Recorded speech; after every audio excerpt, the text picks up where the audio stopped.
kale nyongero kubeera nga nkwebazaako gwe wenna atugoberera weebali nnyo weebalire ddala wiiki eno gye tukuba olukwe muntu oba lwali lunaku lwakubiri omukyala Shamim Malende yakomawo wano mu ggwanga Uganda okuva ebweru w'eggwanga gy'abadde yagenda okujjanjabwa wabula gye buvuddeko nga tugenda mu kalulu Shamim Malende yafuluma eggwanga nga tunagenda mu kulonda yali yafuluma eggwanga nga mulwadde kati ng'ali Nairobi nti yali mu kujjanjabwa era ebiri mu nkubo bigambibwa mbu Shamim Malende ebbanga lye yamala Nairobi yali yawona ng'ali jasi mu hoteri yali yawummulako n'ayewummuzaako omuntu yenna we yalogeranga nti ngenda kulaba Shamim Malende mu ddwaliro Nairobi ng'akomawo mu ddwaliro ebyo bigambo byavuddeko omu wabaali abakuyegebe nga baali bamunoonyeza ki obululu kakati bwe yakomawo era yakomawo mizira n'akomawo no mu ggwanga nga n'ekitaawe amaze n'okufa era ne bagamba nti kitaawe bamuziika kitalo nnyo kitalo ddala kakati akomawo wano abantu bamulonda kalulu kagenda mu maaso ebya kaadi bagimuwa biki bamuwa n'akalulu kalulu olwamala okugaba pa n'afuluma eggwanga bw'afuluma eggwanga tubadde tuddanga muwuliza bimufaako mpaka jjo ly'abalamu wano nga tubula ennaku mbale okugenda okulayira Shamim Malende n'ayingira eggwanga n'akomawo wano mu ggwanga Uganda wabula ebyogerwa ebiri mu matu g'abantu abamu ku mimwa gy'abantu abamu bagamba Shamim Malende tafulumangako ggwanga lino abadde mwali era ng'abantu bagamba kale wane waali badde yafuluma ye yabaaki ekyo ekibadde kuba ku ssaawa eno atulaga nti mulamu nnyo naye we yafulumira lwaki teyavaayo kubaako nekyayogera ku bantu abafudde nga mukyala w'ono wa Waiswa Mufumbira yafa n'atabaako wadde akameseji n'akamu kakola ki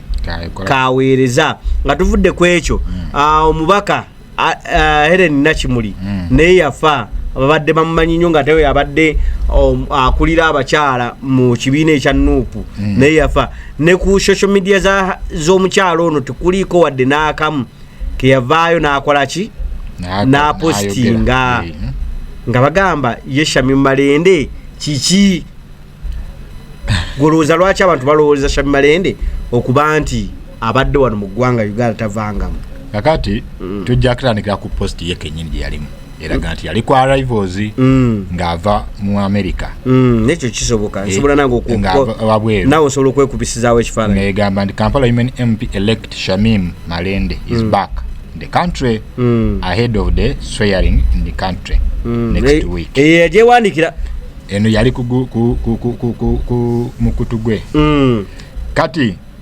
naye niwabaawo post endala eyakolebwa ng'ali agikola omukulu CDF Jeno Muhoozi Kayine Lugaba oyo First Son eyakava mu mikolo gya omukuba walabi mwala w'omukulu yafumbiddwa wawudde jjajja yafumbizizza omuzukulu ambadde sinnabiwulira jjajja yafumbizizza omuzukulu nga muwala wa CDF kyonna kyeki ani yamuwasizza ebyo bijja tegerekeka gwerinda tofaayo tujja bikuba buli omulundi omulala ngegamba as Patriotic League of Uganda PLU we are here monitoring Shamim Malende closely. If she falls sick again after swearing in, we shall open a case of fraud against her for playing with government feelings and money. She was to disappear for another 5 years pretending to be sick. General Muhoozi Alagidde will not allow this, and her role will be cancelled immediately. She barely did anything in the 12th Parliament, only eating government money. Mubumpimpi mukukivuunula mu lulimi Oluganda agamba nti nga ekibiina obaka kino si kibiina ekisinde ekya PLU bagamba kiriawo kiteesa amaaso kyegesa amaaso ku mubaka Shamim Malende kimwetegereza era nga kimutambulizaako amaaso gaakyo singa addamu n'alwala neera omulundi omulala ng'amaze okulayira tujja muggulako omusango ogw'obufere. Ekiwaniko kyavuddemu Piero yu lino eno guno omukutu eri omukutu ogwa Muhoozi Alagidde waba omukutu gwayita Africa Uganda nagwo guli wansi wa Piero yu kati ne guva ne gukola post eno ngeri ne wali w'omukulu CDF bagana muggulako omusango gw'obufere mu myaka 5 talina kye yakola yabula obubuzi era ne byalina okukola bijja mugibwako kubanga ajja kuba ali kuzanyira ku ssente abatazanyira kusereza muli wa musolo sereza gavumenti ya ggwanga lino Uganda tekomye ku ekyo n'okuzanyira ku bwongo bwa gavumenti. Shamim Malende asigala atya kati nze ndowooza kino kiddamu kibadde baga ntava wabweru kuba bano bakonfaminga nti singa addamu n'akola ki n'alwala nga yakava wabweru kati kino kiba kiri confirmed nti kitegeeza abadde wabweru nga mulwadde. Kale ekibuzo kyandibadde ekyangu yawonye nga tunaatera okulayira ate kati abantu era byebibuuzo bebeebuuza ate kati ekyo kibadde ogwe kusooka mulundi omulala ndura ku mugenzi Segirinya bwe baali bagenda okulayira yakomawo n'alayira ng'agamba mulwadde naye asobola okulimira n'alayira Segirinya yalayira ne banne anti yalina nzija yalayira oba yalayira yekka. Etteeka lya Parliamentary mukulayira ligamba litya singa omuntu abanga mulwadde yalondebwa circumstances zitegerebwa wabula kitegeeza oyina okola oba tugenti okola appeal before sisobola kujja ndi mulwadde n'obukosi ensonga eno kubanga waliyo ebitalinda ne wabaawo baga nti bino bitegeerekeka nafiiriddwa naye okufiirwa kuyinza okubanga omuntu oli mulamu ekikulu kya byonna nfiiriddwa maama wange naye nsobola okujja n'endayira maama wange ne muleka mu lujja gw'omulondi kasita obanga okyalina agatambula. Shamim Malende agenda kuggulwako gwa bufere singa addamu n'alwala ng'amaze okulayira ebyo biva mu Piero yu biva eri mu Piero yu General Muhoozi kigamba wano bagambye nti General Muhoozi tagenda kukola ki General Muhoozi Kainerugaba will not allow this and her law will be cancelled immediately. General Muhoozi tagenda kukkiriza bino tajja kukkiriza bino byakuzanyira ku gavumenti bwe mutwe muje muga tuli balwadde nga temukolera bantu. Ekyo kirekawa abagamba Shamim Malende nti yali asereza gavumenti because ebintu bibadde byojja byogerwa mbu yalya andi kati wano waliwo omanyi waliyo omuzanyo ogujja nga gwina mastermind 2 oba 3 eriyo okutereeza omuntu mu line ne wabaawo okumufutyanka ne wabaawo okukozesa okusitula olutalo olutwale eri omuntu oyo kwabagamba the best way to defend is to attack. Kakati mugomba kulabako Shamim Malende abaddewa sijjaga nti mukulaba kwange wabula ye byalagama nti abadde mulwadde ne bano bakonfaminze nti abadde mulwadde bwaba abadde mulwadde kitegeeza kituufu abadde ki mulwadde den tugenda mu maaso tugamba waba abadde mulwadde tutufuddeeyo yes yakomyewo awonye yebale tetulina buzibu bwaba yawonye twebaza Mukama Katonda okubanga yakomyewo yamusobosezza okubanga awona wabula kati twetaaga buno obudde bwaba awonye nga akomyewo olumala okulayira asigala waali okubanga aweereza abantu baneeno kubanga ekikulu kya byonna yawonye n'akomawo era tulaga nti mulamu atambula bwaba yakomyewo nga mulamu kitegeeza waba amaze okulayira twagala okuddamu Shamim Malende waffe oli gwe twali tumanyi kuba n'akalulu kenyinyini kali ne mukunoonya akalulu yali mulamu twagala Shamim lwaki yaddayo ebweru yali azigenze kujjanja bwaki ani kati tetumanyi naye tugenda tubadde mu kalulu ng'era yali mulwadde muyi kati tumanyi yali mulamu waba amugamba nti munnange olina okukomawo for check up kati byonna tubiri awo check up eba ya myezi emikeeyo checkingamu oba yeewummuza namu kisinzira ku bulwadde n'ekyokwewummuzamu ng'oyo omuntu kiri nnomo gavumenti ekikkiriza nogera ne weewummuzaamu ezimu ku gundi ku bintu oba ku benefits eziri mu parliament ze bafuna omubaka ndowooza asobola okusaba a holiday n'agira n'afunamu ka holiday nomala emyezi 3 bagisaba nagamba nsabye holiday ya myezi 2 myezi 3 abantu abamu bagamba mbu Shamim Malende yali yekweka na kubeera nga taliiwo etteeka lino liyite okola bwe lyamaze okuyita n'akomawo bali yali yekweka ki kyekibuuzo tayagala kulabikira mu nti erinnya lye kubeera nti atisi yalimu atya nga liyita kati anga babaddeyo bonna bajjero Ssennyonyi tebabaddeyo Lopu yabaddeyo ababaka balala babaddeyo bonna like kati tekiri kugamba nti kati anti bagamba nti yalya sereze baamuwa zabutaddamu kwogera kintu na kimu kikuba gavumenti kakati ate nga bagenda mulaba kusereze yalya bamulaba ku floor ya Parliament ng'ate agamba nti nedda etteeka lino bbi nnyo kati anti wano waliwo ebintu bibiri actually waliwo olutalo oli awo nageti waliwo olutalo oli wano makati jukira oba tunulidde Nup ebadde olutalo lirwana etwala ku social media ebisinga kati waliwo kye bayita okukyusa kyobadde okolesa ng'ekyokulwanyisa ekifuka ekyokulwanyisa gy'oli kati nebyo kisoboka nti buno obudde okusinzira nti babadde bakimanyi bulungi nabo kuba tulabye emirundi mingi gavumenti evuddeyo nekola ebintu ebyenjawulo naddala ekibiina NRM twalaba jjajja ng'avayo n'akola kyatudizi jjajja ne bateekawo TikTok sessions ez'enjawulo ne bateekawo simanya abavubuka basinkana jjajja nebyo byonna koza kimu kusika internet eno kati ekyuke ebirowoozo bidde eno kati wano waliwo ekintu ekigamba nti kati buno obudde baani kuba kati tubale Shamim Malende omu ku batwadde baliwo nga mutuufu oba otunulidde ayimiridde n'akola ku bakazi abadde mu Nup nga bayuguumya omukazi oyo yeewubye naddeyo eri ku misango gy'abaana badde bakwatibwa abakyala okusingira ddala nga abakwata nga bagendayo n'abawolereza ku bwereere nga bagana nedda tebajja kuba basiba bano bali misango gy'ettaka bano babakutte simanyi biki abaana be basiba nga mwebali kati oba otunudde bulungi awo nagamba oli nti oba otudde empagi lwagezi badde mu opposition nga zibadde mu parliament ezisinga bazijjayo abasinga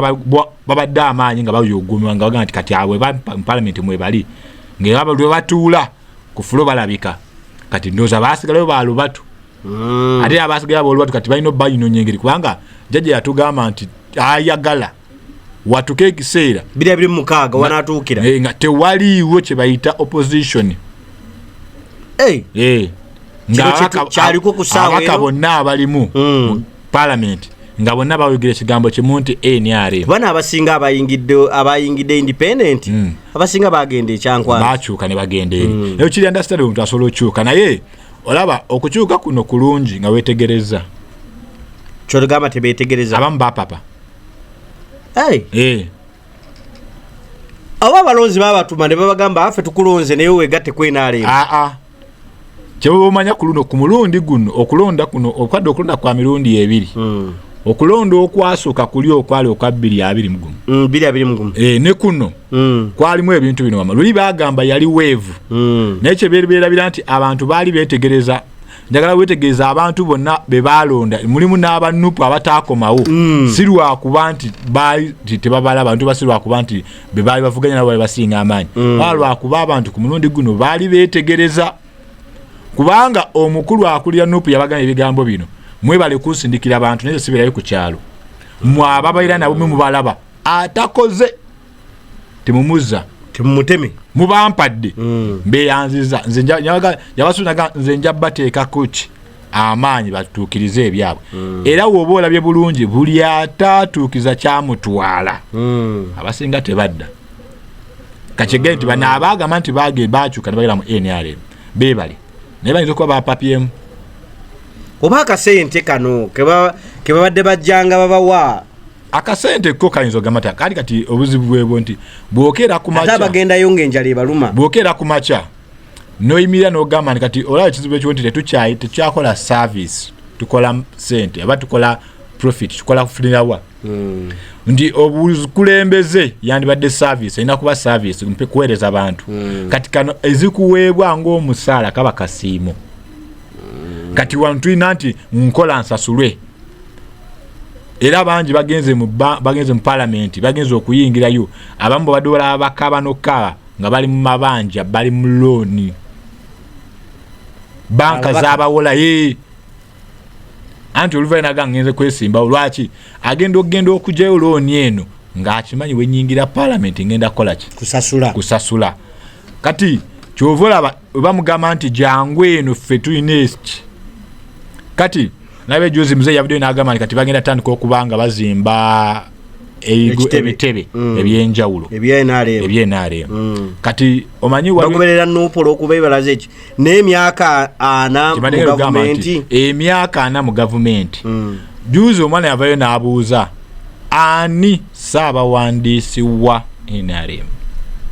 kuba kati gobuuza buli muntu nti Ssaabawandiisi wa Nup buli omu amumanyi David Louis Rubongoya kati kyenaga nti singa muzeeyi nti singa yali ayagala kutereeza ggwanga lino nga bali agala kyeyandikoze ekyangu bano abaliwo bonna bano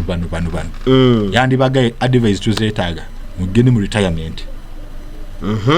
kubanga bw'oŋŋamba nti obadde nange emyaka 4 otambudde nange ebbanga tufuze ffenna naye nga tompanga magezi nti ebitebe by'ekibiina ekiri mu bufuzi eky'amaanyi bw'obituukako bimalamu amaanyi awo wonna tukyali awo bw'otuuka ku ofiisi z'abachairman ku kyalo zimalamu amaanyi nti nga tukyali awo nti n'omuntu yennyini gw'otuukako nti kati ono ye muwandiisi w'ekibiina tebamumanyi ONRM omwogezi waakyo nga ye yennyini naye bw'omubuuza noga nti bannange kale Ssaabawandiisi tuyinza okuba tumanyi naye ani spokesperson waaki ONRM oba ani amuddirira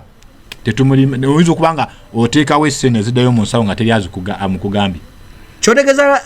Richard Todongo tebamumanyi kubanga ye secretary general wa NRM gwe ndagaayo emirundi emeka gyalabise mu bantu emirundi emeka gyalabise njagala otunuulire gundi NRM yali mu campaign mirundi emeka gye walabanga nti kati eno gundi organization kati ani akulidde kino kirigenda mu maaso munaye Ssaabawandiisi w'ekibiina yateeka bwanne bwati kati tugenda twalaba wanneeno omusajja yatambula emisana n'ekiro nti ne kalulwe bakola elections ezaali ekawempe yasula atunula bwati ng'ali wali alinza akalulu nga mukama wange genda webake nze Ssaabawandiisi w'ekibiina yateekateeka ebintu bino byonna bindekere mbikwasaganya n'alondola akalupa akuggwa teyakoma koko ne kano ke twajjamu akabadde kakaggwa n'asigala nga akalunduula abagenda mu kooti ziwoza zimaladde emisango gyabwe balinda bano kozi bamala kulayira andi kati ekooti jukirayo yekuwo tufedde tutambulira ku budde kooti bwekuwadde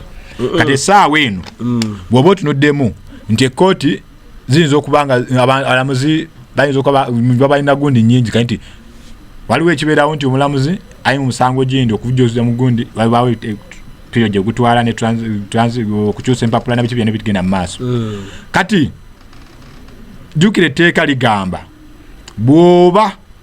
ogamba nti weemulugunya nti baakubba olina onaaliyo amala kulayira gubaga nti yawangudde alina kumala kulayira n'olyokotwala okwemulugunyako kyekyali kikubye NRM mu kalulu akaali akanalukoola eryali ekawempe era ano Nambi yali awo ng'abugumirira naye yagenda ogira bwati ng'ekkulu limukutte ng'alina kumala kulayira kubanga yagamba anedda kali namaganaga kati ate kirungi atwalayo nti olaba eriyo ebintu ebimu bye tukola ng'abantu naye ng'omukulembeze kuba oba omukulembeze munaye tuba tunuulidde ggwe kati ekizibu ky'obukulembeze nti olekera okwerowooleza wekka n'olowooleza abantu bangi actually oba tokyalowooleza ku ggwe nga ggwe oba olowooleza abantu abasusse ku ggwe abantu bagamba kuba gye twatandikidde ku Shamim Malende abantu bagamba bejjusa lwaki balunda Shamim Malende singa bawayulika bani abamulunda bani abavudi bave bagambe abamulunda abani kubanga twaga tugambe nti nze tulabye ebirundi mingi abantu bavayo bagamba nti tuno tetuli kontendo nakyo bavude ebira ne bivayo ne bigamba kino bakuta abakyane bekwata katwagala yabavayo bagamba nti ffe nga ffe munaifa abantu fe gundi kuba bavayo ne boogera ku bintu byenjawulo ne bavayo ne beeraga baga nti fe tuli contented then bavayo n'ekirala amateeka weegali bayina etteeka basobola muwawabira baba bagamba nti munange anti kati onagambye kati kubanga ojja gamba omuntu nti munange abatabadde mulwadde naye toli musawo tekisooka kubanga amateeka ajja kubuuza gwoli musawo ani abantu bavudde ne bagamba nti waba abadde bweru w'eggwanga atulage pasipoti ye yefulumirako tekyetaaga kulaga pasipoti ye bw'oba ogenda ofuluma ogula tiketi sikyo newobodda agitulage nti kati temutawaana kera kumachagenda kugundi kusiva aviation basobola okumpa ebintu by'omubaka kyensuubira obulungi bw'obanga oyina ensonga ng'ogenze mu mateeka oba mu nkola ennambulukufu bajja kulaga nti munange ono yagenda ennaku z'omwezi bweziti era yalina okukomawo bwati tiketi yali egamba bweti yagenda mu flight bweti klasi bweti n'ennaku n'essaawa ze baasimbula byonna bibaayo ekitegeeza gw'ogamba buli acomplaininga nti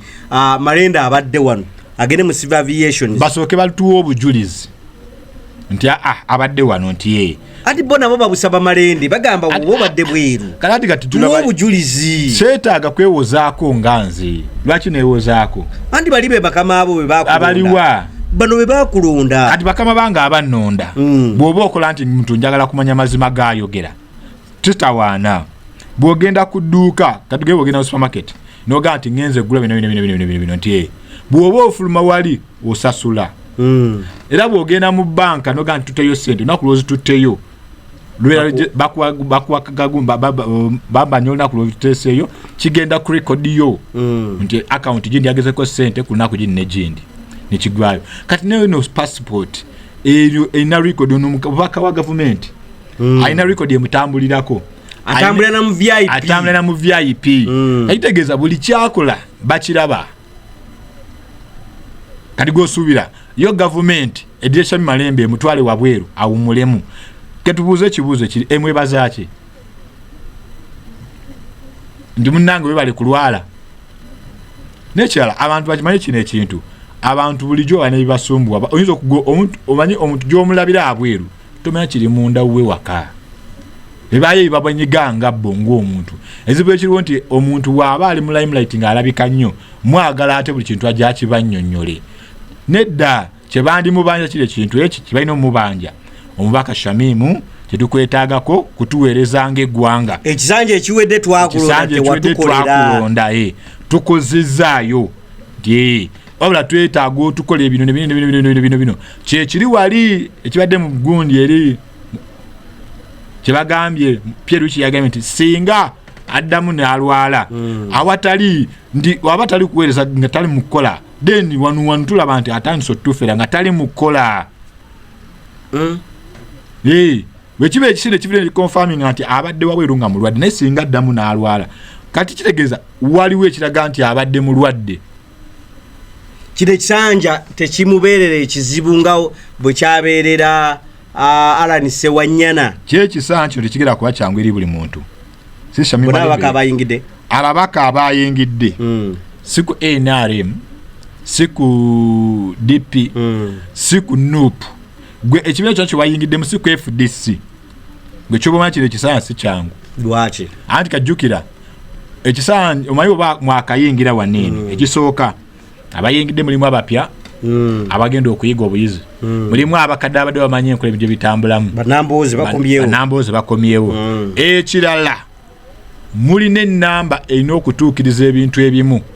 oba obyagala tobyagala ate olina abantu abakutuma nga bo batunuulidde ggwe bakugamba mubaka ffe twakwesiga twakuwaaka tuwali wa Nup ne tukakuwa twali wa FDC ne tukakuwa oyinza tuwali wa NRM kale ne tukakuwa naye twakuwa olusi nga twesize ggwe kati okuyisaawo eddoboozi ly'abantu bano abava wansi kijja kubeera kizibu kubanga egimu ku tteeka ly'ekibiina oba ekimu ku kwakuza obutambuli bwako ng'oli mu kibiina ososowaza ekibiina era n'okulembeza pulaani zaakyo kati wano waliwo akatubagiro kanene nnyo nti abantu bagenda kuba amaaso makanule waliwo vaawo mpitewo munene mungi tolaba nti bantu balinga abasirise naye tuli mu mulembe oguyagayaga okumanya kyekitusumbuwa ndi gugoberera buli nsonga yes tegumanyi omanyi oli kubanga omuntu tamanyi naye nga tayagala kumanya nobawo omuntu nga tamanyi naye nga ayagala okumanya katuli muntu wakatikati w'abamanyi n'abaagala okumanya lutalo luliwo bo balina ebibuuzo bingi ate amanyi tayagala kubaano kulabye balina ebibuuzo kati amateeka gano agayita entakera olowooza kigendererwa kinga guys Parliament ene ye 12 ogiraba ebadde is it 11th ye 11 katugambya ye 11 olaba ebadde eyagala kuyisa mateeka mu bwangu kiki kyebala kubanga yayisiza lino etteeka lya sovereignty bill nga just tubulayo wiiki 2 etteeka ng'egye lyajjamu lyo lyennyini omukulu yaliteekateeka linenge speaker lyatambulira nti etteeka balina oddireeta omulundi ogusooka ne balyanjula bwe baaliita ne balyanjula ne bagaba balizeeyo lyalina okukomawo baddemu baliyitemu okwali oddiza kwali kuliisa kati kitegeeza waaliwo awo jjukira abaka abaddewo abasinga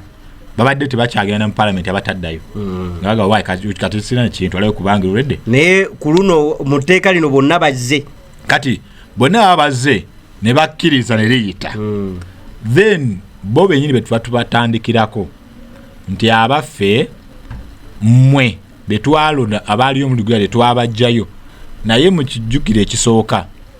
muliyisiza teligenda kukosa fefekka anti waliyo kati nga nsibambi tosobola kumudda mugamba ebyo ajja kugamba nze mwangobanga mbizi ekyokugobanga embizi nakugamba mulundi guli nti bwokeeranga ku makya abantu ne bagamba nti olaba etokoze baweemu space nga bali abakoze eki ekisooka yekenyi kirage nti ekizibu kiriwo nti tulina abantu abasuubirwa okusasulwa so si kusiimibwa nti omuntu woba okola nga okola service awali service tebakusasula baku appreciatinga ekyovola abagamba nti munnange UN tesasula ekusiima nti amunaye tukuwadde akasiimo kyokoze kati ono yayina pulaani zolede nga azibaliddeawo nti bwenzirayo kati nebe yali yakoze ebyandimuzizaayo kiraga nti singa webamugaa nti tukugjeeyo yagamba munzijeyo nti nadda ku mabbali n'atuula nga omubaka owa Mityana bwe yakola Joyce Bagala gundi honorable abitali omukyalo yali omwogezi wa poliisi erinnya ligenze bwe yamanya nti bankoze ki si Bagala banteese wansi n'abakooba kyeyakola yadde ku ground n'omukyala Amelia kyambadde naddayo ku ground kati n'amanya kiki ekinzigisizaayo kubanga ekizibu kiriwo omanyi waliwo ekizibu ekiriwo tetwagala kwekuba mu ttooki ngaffe kali wate weekuba mu ttooki tomanya nsobi zo actually omanyi bw'oba mu kisaayi wanene ntolaba mupiira ng'ejja gutambulamu abagula babwe balaba ensobi zo naye naye boddako wabweru w'ekisaawe otandika okukola nga eyo nsobi kati ku muntu yali abaddeko mu kisaawe asobola okumanya nti nanga onalimba omanya ekiriwo kati nti alina okukola kyekyo asookadde wabwe osiga nti ate nkulosi nze nzize eno kati ye yatulaga nti olwedde nze najja kufuna mulugube era negyagenzi agenda kaabira y'amaziga saawa yonna yali atadde sente z'empitirivu mu kalulu kano nga anoonya zidde oteekamu kubanga oba ateekamu weebale wateekamu naye wateekamu ng'olina ekigendererwa ekigendererwa kyo kyali ki kyakudda mu Parliament kibale nti loss eba business wakola loss weba loss yakuwagikola kati bw'omala okukola loss otulaba kano ga business ijja kuddamu kola njivuddeko oba ogamba nti kale kansenke ngende ntundiyo one neighbor kubanga munange nzi wanakola loss kati nandi ogenda kujja kummanja kale nga tumaliriza abanenya Shamim Malende oba wabubaka ki bonga bbu abamunenya bamubanja ki mubaka waabwe naye tukize mazima era beetaaga services tukize tugaane okuva omukyalo yayingira Parliament okuva ebamulonda omundi ogwasooka akoze awolereza abantu omukyala akoze yemu ku bakyala abadde ku fulonga bwe kasaba olandi balabika anti omuntu ajja kugamba okuwolereza abantu si bwe buvunaanyizibwa bw'omubaka obumuweebwa. Guli mulimo nga ye gwakola tomanyi nti oba bawolereza bamusasula. Mulimo nga gwe yasomerera okubeera kanso. Tebamusa abasinga on merit abadde akikola kuyamba abantu. Ekyokulala mu Parliamentary abadde abeerayo n'akiika era abadde alabika ku fulo buli kaseera agamba naye ng'alabika ng'akiika ng'ateeseza abantu be kubanga omanyi okuba omubaka ye omuntu kino nti wemba nkomawo ku ground nenfuna ekifa ku bantu bange olwo nensitula kiri ku bantu nenkitwalayo kubanga omulamu omukulu omubaka nkomawo nemmanya era tumulaba ebirundi bingi ng'avaayo agamba nedda wano munaye kino kinyigiriza abakyala kino kikoze bwe tuti naye tuddeyo tukole ki tuteese katumula nti tusigane kutunulya kana enembeera eno gye batuteeka mu kizibu ekiriwo titwajjamu omuyaga guno ogwagamba nti owaayi kakasita banteesemu ate just yakabinja akatono akavuddeyo okwagala okuteekawo kuyugumya ensonga tewali kye bamubanja kiri ekintu kimu akomyewo akamala okulayira tumulire nga takoze naye twakulwa naye tetukulaba twakulwa naye weebuzaabuziza olwo tulyoke tugambe nti waaye ekiranga omuntu awa ne bizinesi ze endala nga woga nti yes yasoma ekyamusomesa kubanga asobola okubeera mu bulamu obulungi kubanga neyamuweera kitaawe kyali yeetaga kyekyo kulaba mwana we ng'amubeera ennungi bw'aba alina byakula ebyala abaka bonna balina bizinesi ze bakola abamu bayingira nga bayimbi abalala bayingira nga balina emirimu gye balina amafactory balina ebizimbe ng'omuntu alina ebintu byala by'okukwasaganya ng'avudde ku kukola nti mubaka wabula byalina okukwasaganya kale